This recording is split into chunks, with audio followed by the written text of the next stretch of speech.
Good morning, all. Forgive the stuffiness.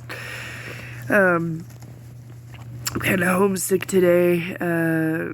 Finally caught that cold my husband's had all week. Sore throat and kind of stuffy nose. And slight fever. Not as bad as him. And I think it's because I take vitamins. But I've felt kind of bad for him. Because he's been working all week. And I find it kind of funny, like, I get the option, because I work in an office setting, that, I could use my PTO and stay home sick, right? But unfortunately for, like, retail workers, fast food workers, when they're sick, they, like, get threatened to get fired if they don't show up to work, or to have someone cover their shift, and I think that's kind of shitty. The people who are most in contact with the general public are the ones who are forced to kind of go to work sick. Same way with nurses and doctors.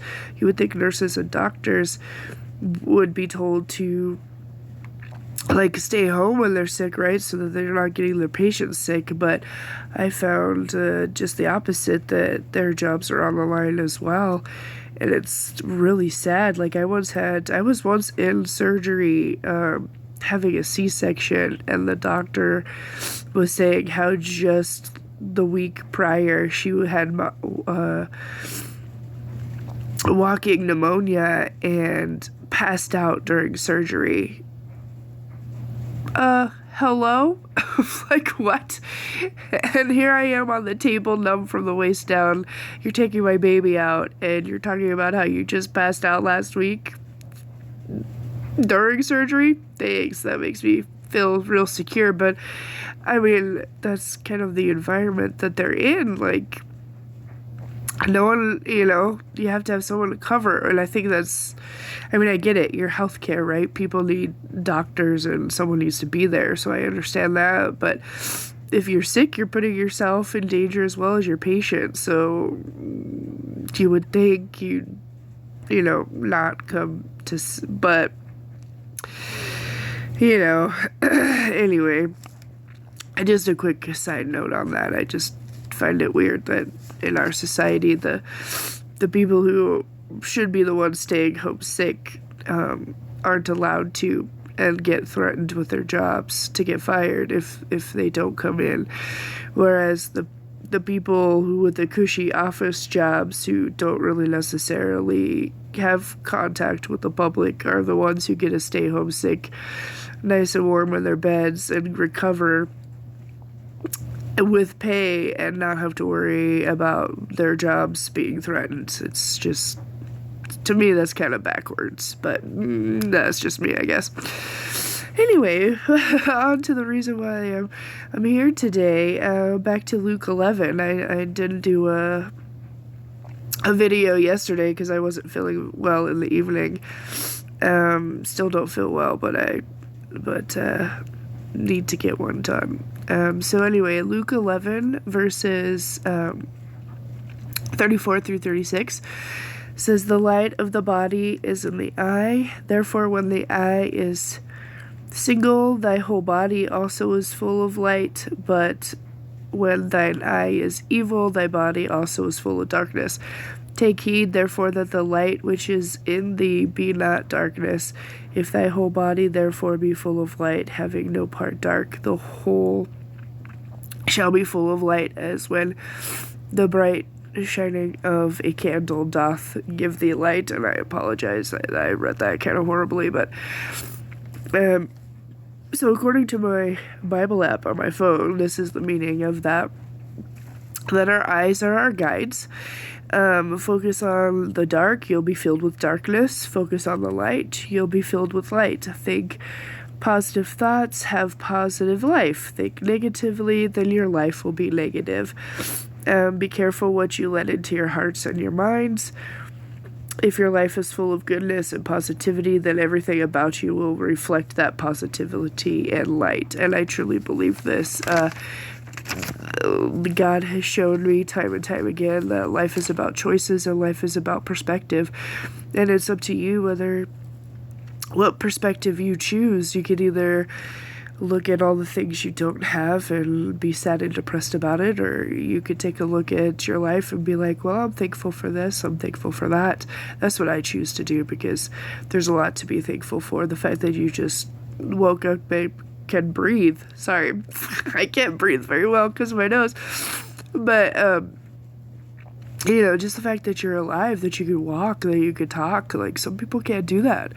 So a lot of people take a lot of things for granted, and it's kind of sad.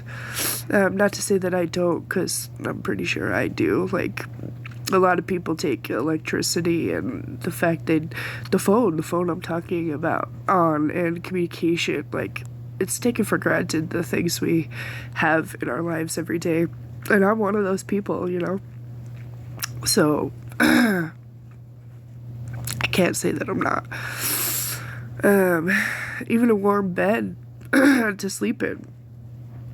Some people don't have that, and a lot of people go home after a long day, go to sleep, get into bed, and don't even, give it a second thought. But there are some who don't have a bed to sleep on, so be appreciative.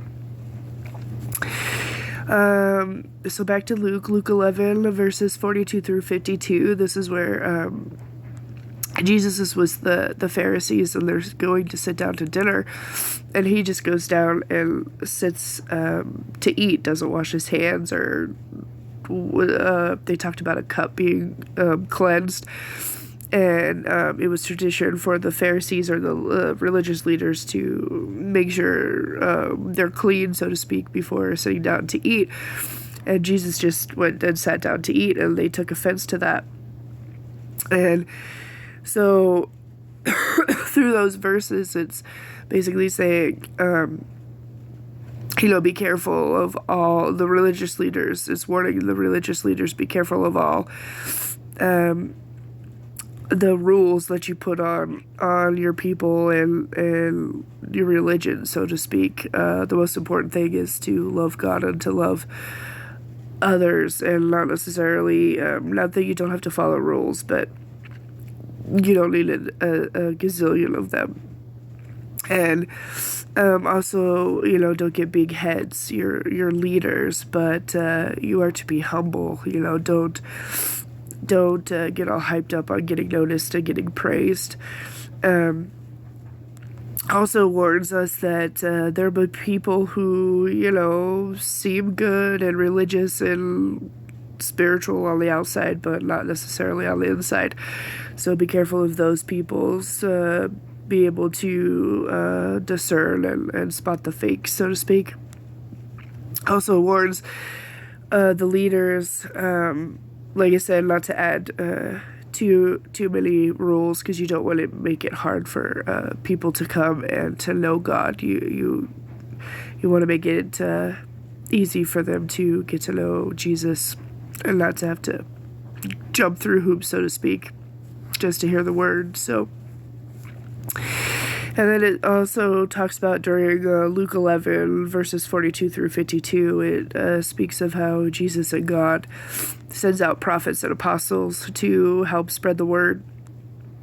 But some of them come upon, they're harmed, they're slain, and God says that those people who did the harming will be held accountable for their actions, and so we don't have to worry about that.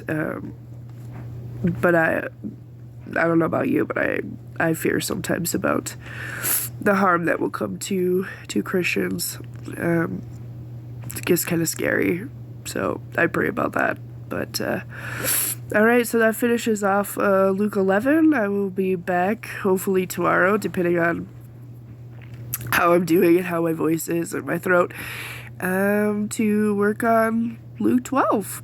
See you tomorrow.